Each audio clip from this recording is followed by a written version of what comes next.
more person in thus far. Great, I think we are good to start. So today is November 28th. I hope everyone had a nice holiday, whatever it looks like for you. We have some things to discuss. I have some things to show you, but why don't we go around and just introduce yourself. Oh, there are still people coming in. Let me pull up my agenda real quick, just so that you can get a visual, as well as me saying that introduction. If you would like to share your name, your library and the location, and what ILS you use, that would be helpful. All right, I will just go through my list, and that'll be the easiest. So first up, we have Andrea.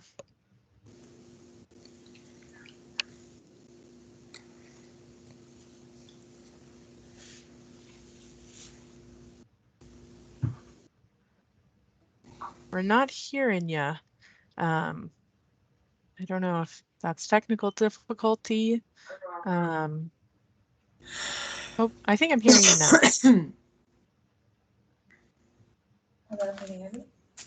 Awesome. Yeah, you can also use the chat as well to introduce yourself. We have Victoria from the Essex Free Library using Koha. No mic and camera at the moment, but yeah, I will be checking this. Hi, Victoria. Feel free to use the chat. Otherwise, Andrea, would you like to, oh, okay, that's fine. Let's see here. At Crosset Library in Bennington. Awesome. Thanks for joining from Bennington. All right, next we have Deborah. Bennington College. Awesome. Yeah.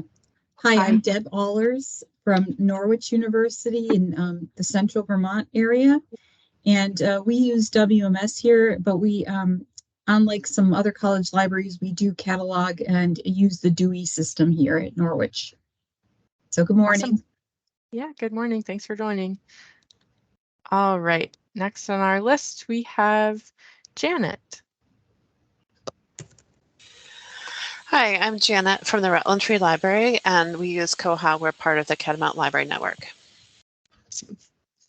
Jill from Fletcher. Yep, Jill Toffrey from Fletcher. I also am part of Catamount Network, and we use Koha with Aspen.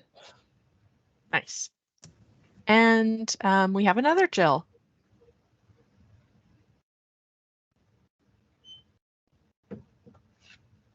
Jill writes in the chat, hello from Carpenter Karst Library in Heinsberg, Koha. No mic setup at the moment. That is okay. We also have Sarah introducing themselves, not currently working at a library. That's okay. If you have any interest in cataloging at all, I hope you continue to join us. All right, and Madeline.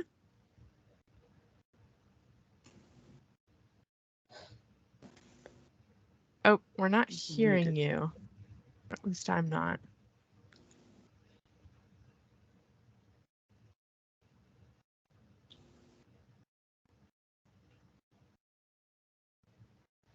We can come back to you also if there's a tech issue.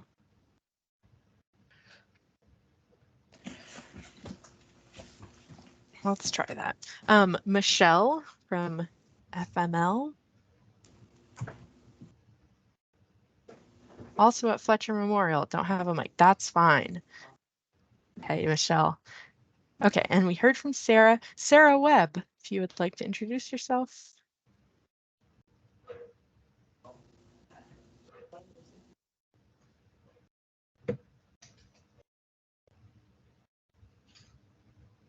Thanks, Madeline, for putting your hello from Jamaica Memorial, and you guys use Library World there. Oops. I did not mean to raise my hand. Okay, Susan McCullough? Nope, Susan Hi. from McCullough Library, sorry. I'm from McCullough Library in North Bennington, part of the Koha, using Koha as part of the Catamount network, and using Aspen. Awesome. Thank you. And then we have Victoria. Oh, Victoria, you already put something in the chat. Yes, from Essex Free. Perfect. It's a little chaotic this morning, but that's okay. And Wendy Sharkey is leading the end of Hi, this. I'm Wendy from Bennington Free Library. We're on Koha using Aspen. Awesome. Thanks, everybody, for going with the flow there. That's what we like to see. I'm going to pull up my agenda. And of course, as always, I'm Lauren Kelly at the Department of Libraries, consultant for technical services. We do use Verso, very fun. And if you have something to bring up today, and you don't feel like raising your hand or putting it in the chat, feel free to interrupt me at any time. That is not ever a problem. I welcome it. Okay, so I am going to pull up some things that I compiled, and I'm always happy to take things throughout the months in between our quarterly meetings. Can everyone see that? Oh, it probably went a little funky. All right. So we did introductions. Oh, someone has joined the chat.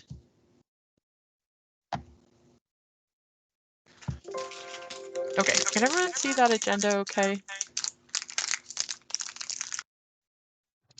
Yes, we can. Thank you. All right, so first and foremost, I wanted to loop back to something that was brought up last time we met, and that is in 2 weeks, I'm going to be doing a webinar all about the OCLC WorldShare metadata service, which is the database, the interface that is taking over Cat Express connection, the OCLC database where you can get records, especially if you are part of the Cat Express buying group, which we will be renaming to VT-lib Record Share. But we have a little bit of time before those changes really are implemented. But this webinar will go over what the new interface looks like, how to use it, and also what the Vermont buying program is. So if you don't know about that, please come. If you do know a little bit about that, please come. And if you know a lot about that, I'm still happy if you would come and share your experience as well. Always happy to act as a sounding board and get your questions and whatnot. And I see that Susan has a question. Yeah, will it be recorded? I'd like to attend, but I have Yes. a medical appointment and I'm not sure I'll be. Yes. Great, thank you. We will have a recording for that, and it'll go out in the digest when that recording is up. It'll end up on Niche Academy. And if there's ever any hassle with getting into that, just let me know, and we can find out what needs to happen. So yeah, that will be recorded. Okay, so that's that, and that's in 2 weeks. You can see December 12th, Tuesday at 10 o'clock, and it will be recorded.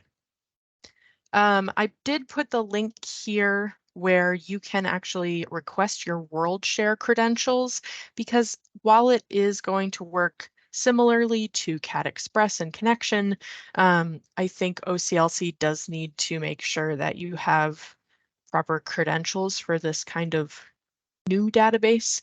But it was a fairly easy process for me to get those. They're pretty responsive, pretty quick to get the information back to you. So let me know if you come across issues with that, but that is that link there. As far as roundtables for next year, this is our last one of 2023, which is wild. It seems like February just happened yesterday and we just started this, but here we are in November. So I have those dates listed out. They should be on LibCal. which hopefully that's how you got to today's recording link. Let me know if you ever have suggestions about layouts or things like that, things you would like to see, anything that would make it easier to get to these links. Always looking for suggestions. Same with CE topics. So let me know if something comes up. Yeah. Something that someone emailed me at a library, they were looking for a subject heading for toxic masculinity, which I thought was really interesting. And more interesting is that Library of Congress does not have a subject heading that encapsulates this term or this idea. Subject headings that are approved on that list are machismo, androcentrism, and masculinity, but nothing so blatant as toxic masculinity. Although the wonderful thesaurus Homosaurus has the term toxic masculinity, and I've linked it here so you can see what that looks like, and then also how it would appear in your MARC record. You could still add it in the 650, just making sure that your second indicator there is a 7, and that you have subfield 2 saying that this term belongs to this thesaurus, the Homo IT. So always interesting to find these workarounds when there are specific questions that come my way. And yeah, we can figure out a way to get that kind of term to appear in your record. Some cataloging news, kind of going off of the back of this webinar about OCLC World Share and the change to that. Come to find out, a wonderful resource that I have been using for the past 5 years and talking about in my classes this last year and a half, Classify, which maybe I'll pull it up. It's going to be discontinued in January, at the end of January. And that's kind of a drag. And at the moment, there's not a perfect replacement for this website. If people don't know what I'm talking about, let me pull it up.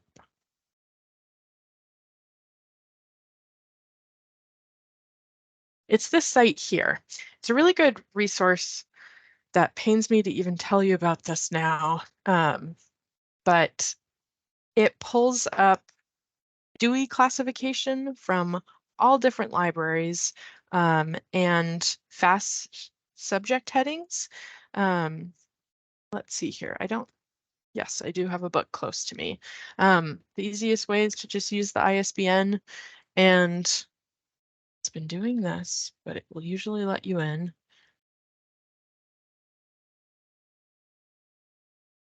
It pulls up Dewey classification. It shows you like the percentage or a breakdown of what's being used, and the Library of Congress classification number as well. And then it shows you some subject headings. This has been a really great resource, and my understanding is that they're not necessarily going to shut the website down entirely, but they have no longer been updating it with new material. So I think that going forward, it can be a helpful resource if you know what subjects you're looking for and just want to know how to classify them, but it won't tell you the specific new items anymore. So that's been a bummer to find out. Let me share my agenda again, because I do have some suggestions in terms of kind of coming close to a replacement. Generally looking at shared catalogs. We have a lot of people from Catamount, which is great with us today. You can also use Clover, and I've been trying to disseminate the information that you can download records from Clover. You just need your Clover login, which every library has, even if you don't participate in the Courier or ILL, you should have a login to Clover. Your ILL person might be the one to have those credentials, but you can always reach out to April Shaw and she will get you those login credentials as well for Clover, because that will be a great way to see what other libraries in our state specifically are using for classification, subject headings, all of that kind of stuff. It can be a little bit clunky to use, but we're always happy to help. So reach out if you have questions about using that for comparison, or just seeing other, I meant to say, the other consortium as well, looking at those shared catalogs to see what other people are doing. Granted, the nice thing about OCLC Classify, that website, was that it worked for rare materials and worldwide materials, materials in other languages. Like the catalog was much bigger than just Vermont, but that can be a bit of a guide if you're not sure what to use for classification. See what other libraries are doing. I kind of hesitate to say that the Library of Congress catalog will be a good replacement, but I did put it on here because at least you can kind of click in to find records for things. For a lot of materials, of course, it's more US based, and it doesn't have a lot of like independently published things, which maybe necessarily you wouldn't need like a classification for those if it's like a self-published fiction book, but you never know. There will definitely be gaps in Library of Congress in terms of kind of odd material. And then I also put a link for Library Thing and their Dewey guide. I think I've shown this before. I'll show it again though. It has some nice visual options at the very least. I don't think it has the comparison tool per se that Classify really excelled with, but here we go. Here I'm showing the Dewey number for Vermont. The nice thing is that on this right-hand side, it will show you different genres you could use and related LC classifications. So it kind of gets a little bit similar. Selected works, it will show you a bunch of different things exemplifying what gets that. But once again, you can't really start with a book and then arrive at the Dewey number. You kind of have to think about it as Dewey number and then look at examples. So I will be on the lookout for something that is kind of suits this OCLC Classify gap that is being presented by them, no longer supporting that platform. If you find anything, please let me know. Happy to share that information out. All right, I'm going to bring up my agenda again. I try to link in these agendas when I get emails from the Library of Congress just with their new updated subject headings list. It's always interesting to see what has changed. And it's also interesting to see, well, it's an interesting reminder that things are changing, that they are constantly, oops, wrong frame, that terms are constantly being revised, looked at, worked on. So it's always interesting to see kind of what's changed in the last couple of months since they sent the last one. Yeah, so I include that link just because I find it a little bit interesting. It looks like this. It's not incredibly interesting, but it can be. Depends what's there. All right. Let me go back to agenda.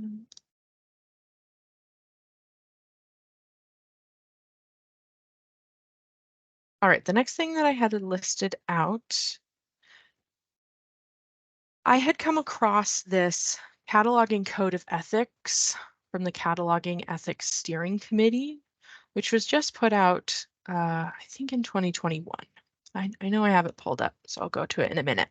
But there was this really nice presentation that just happened, I want to say in October, from a panel, or at least two cataloging librarians, about using the code of ethics kind of on a day-to-day philosophical basis. So let me pull up that page. I'm going to close this one. So here's the code of ethics. Yep, from 2021. It's interesting to read through. It's not incredibly long. You can get to this link on our agenda here. If you have the time, I would recommend checking it out. It's interesting to see what this kind of worldwide committee is really shooting for. And with that being said, this is also linked from September of this year, and it's not incredibly long. There's 13 slides here that just kind of go through some things to think about when it comes to cataloging, these questions of who are your users. I think stuff that we kind of talk about in the intro cataloging class, but it's one of those things that good to be reminded of using this code. And there's like exercises and stuff, but it's just interesting to see, oh gosh, an ad. Interesting to see these questions and think about kind of your day-to-day and how those concepts can apply or don't, or should they? Any of that kind of questioning. All right, pull my agenda up again. And before I really open it up to everybody, I wanted to share from the Fresno State Library in California.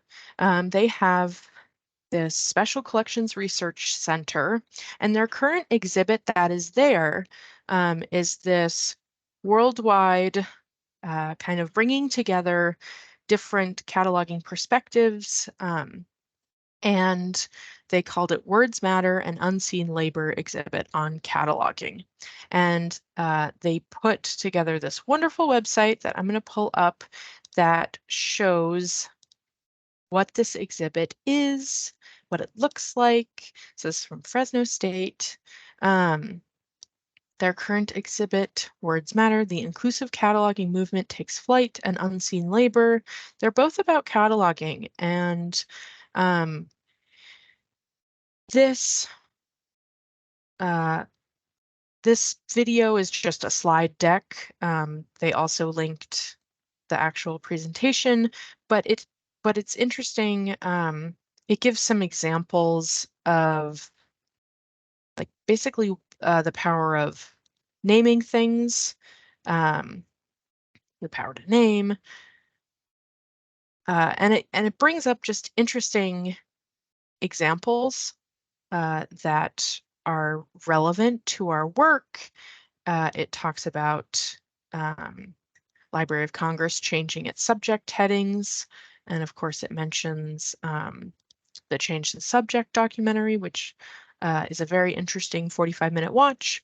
And then it collected quotes from all over, and it talks about critical cataloging and what people are thinking about in terms of that idea. So if you have 5-10 minutes, check out this link. It's really interesting, and it's a good reminder that there are catalogers all over the state and the nation and the world who are involved in these conversations about how can we make this better And when I mean better, I mean more accessible, more inclusive, getting information out to people in a way that, one, the people can find, and there's care put into it. So it's just a very interesting website and exhibit that is on display, I think, until like March of 2024. So yeah, I think that's everything from my agenda for today. Do people have questions that they would like to bring up or conundrums that they have been facing at their library or successes? I'm happy to turn over the mic here.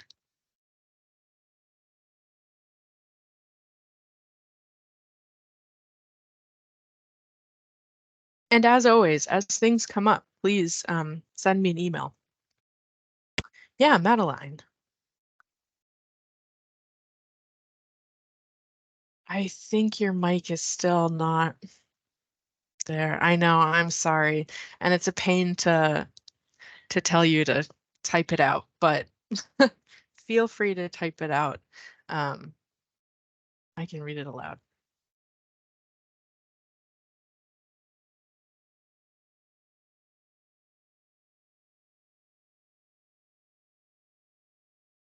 And if there's any,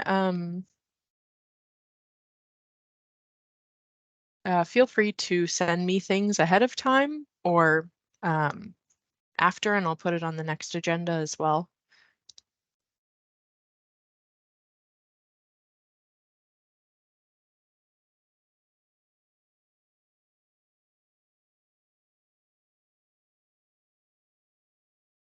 Okay, Janet had put in the chat, in August, after our roundtable, you put out a request on the state listserv for sample policy and style guides. I didn't see any responses. Thank you, Janet. There were responses, and I did post them, and I didn't put it on the agenda like a bad roundtable host. So I'm so glad that you brought that up. I'm going to pull that up, and then I'm happy to read your response, Madeline. So I'm going to switch gears for just one more moment. Thanks for bearing with. Let me pull up the right. Yes, perfect. Okay, so here we are, Department of Libraries website. I always go to this left-hand drop down scenario table thing, and I hit services for Vermont libraries, and then I go down to cataloging and technical services. On this landing page, if you scroll down, there are now examples of cataloging policies, manuals, and style guides from Vermont libraries. We have the Catamount Library Consortium policy. I don't think that's totally complete, but I did include it because it was sent to me, and it serves as a good guideline, and another library could definitely use that and fit it to their library, or use it as a reference. So good stuff.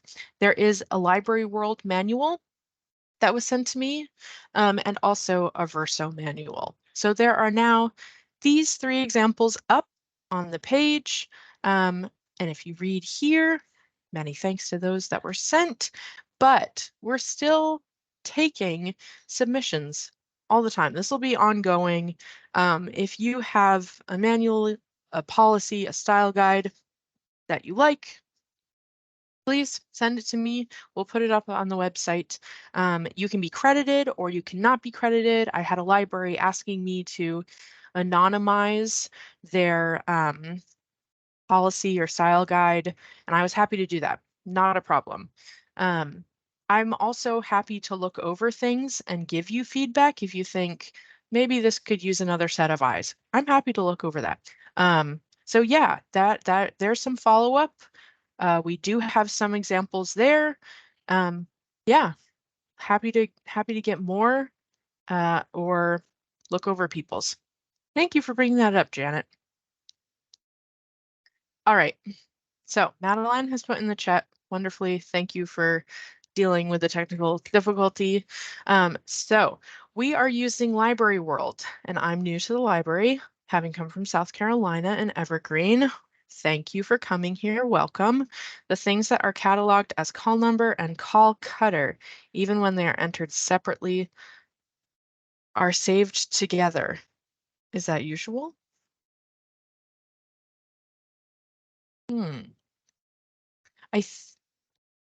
Yeah, why don't I think is that you type when you save it, okay, it shows. So let me ask a question here. So yeah, I think that Library World is probably set up similarly to Verso in that there is a space when you're entering an item for both call number and the call cutter number. And then in our records, it also says surname. So it's like these three separated places, but then when the item is on the page, it's all showing in that one space. It's all showing under call number. Similar? Okay. Yeah. So what I have noticed about that setup, and when I'm cataloging, I do put everything into the one call number area because when I run a report, oftentimes it is only pulling from the call number field, or if I'm like exporting a spreadsheet of those items, it will list only what's in the call number area. And I need to know if something has a V in front of it or not because of our Vermont collection versus our other collections. So I have been pulling everything into that one call number area. Yeah, especially because the state collection has had multiple catalogers who have done things differently here and there. It is creating discrepancies when I run a report, and I hate that.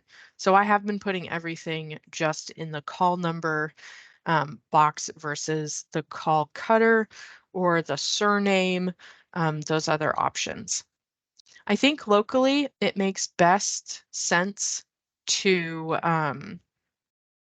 decide for your library what you guys want to do, and then know that when you go to run a report or, just try and be consistent. That's what I would say.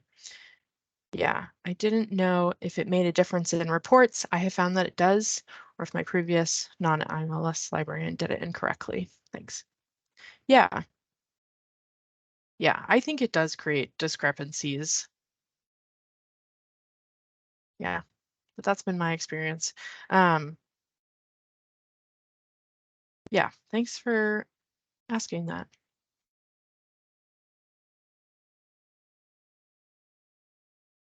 All right, do we have other questions, comments, concerns, conundrums? I think, Susan, did you have another question, or was that from, your hand was from before, potentially? I think it was from before. Do I need to turn it off? Awesome. Nope, you are all good. I just did. Okay, I will say that the Vermont State Library did just have a success in that we updated our holdings in OCLC because we fed into the OCLC database, which hopefully is helpful to people using Z39 searches, that they can access everything in OCLC and see what is in the state.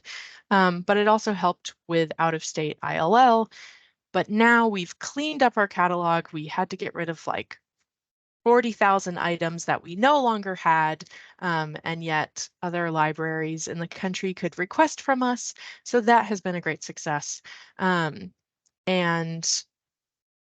if anyone ever has questions about world share justifications of holdings, I've gone through that process. I don't know if it would be something that your public library participates in, but if it is, we can talk.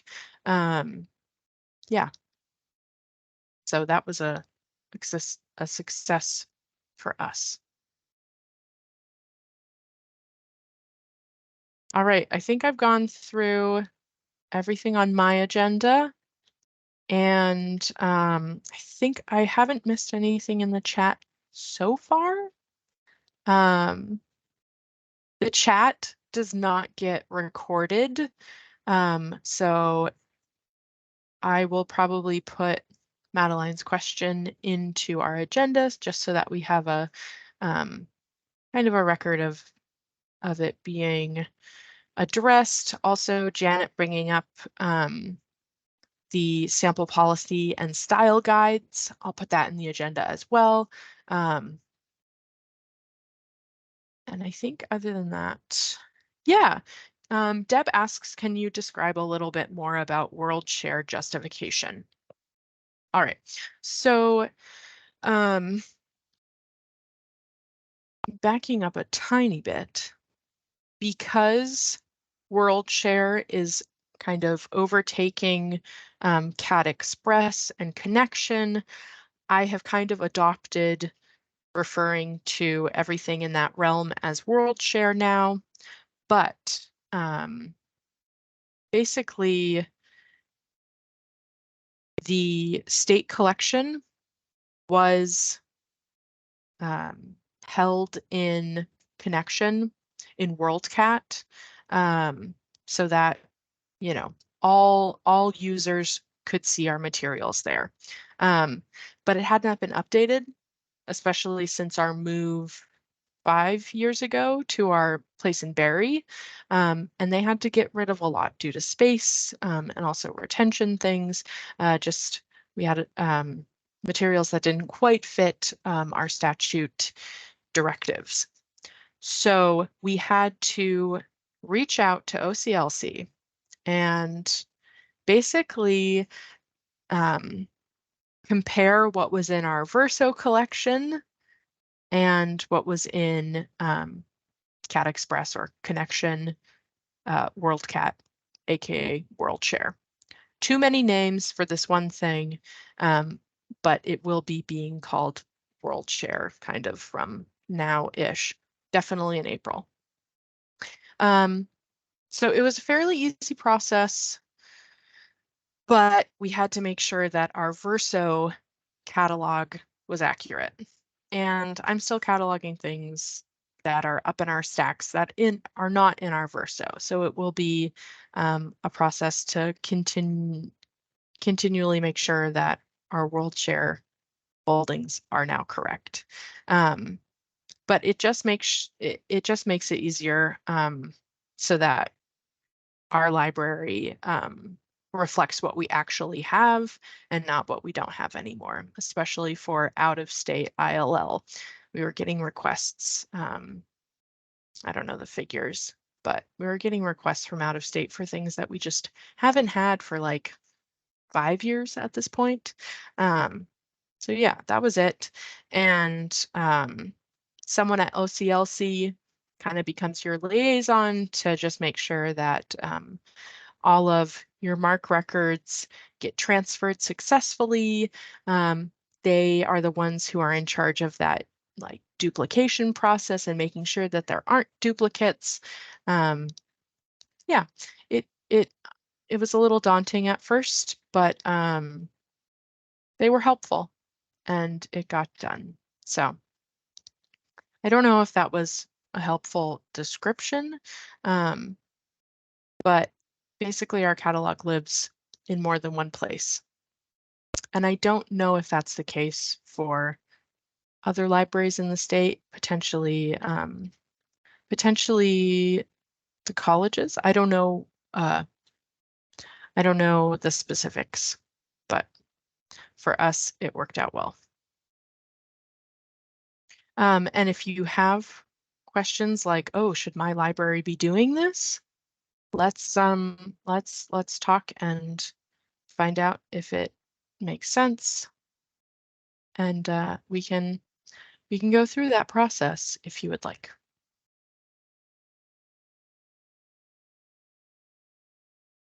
All right, good. Thank you for asking. Okay, so I think that's all I have for today. If anyone would like to bring anything else up, please feel free. Use the chat, come on camera, let me know. Otherwise, we can be done for today. Thanks for coming back, everybody. And thanks for helping with follow-up happening. I don't think there's too much follow-up from today. Keep in mind that we will be doing that webinar in 2 weeks on WorldShare, more information. Yeah, all that good stuff. All right, and with that, I'm going to stop the recording. I hope everyone has a great day.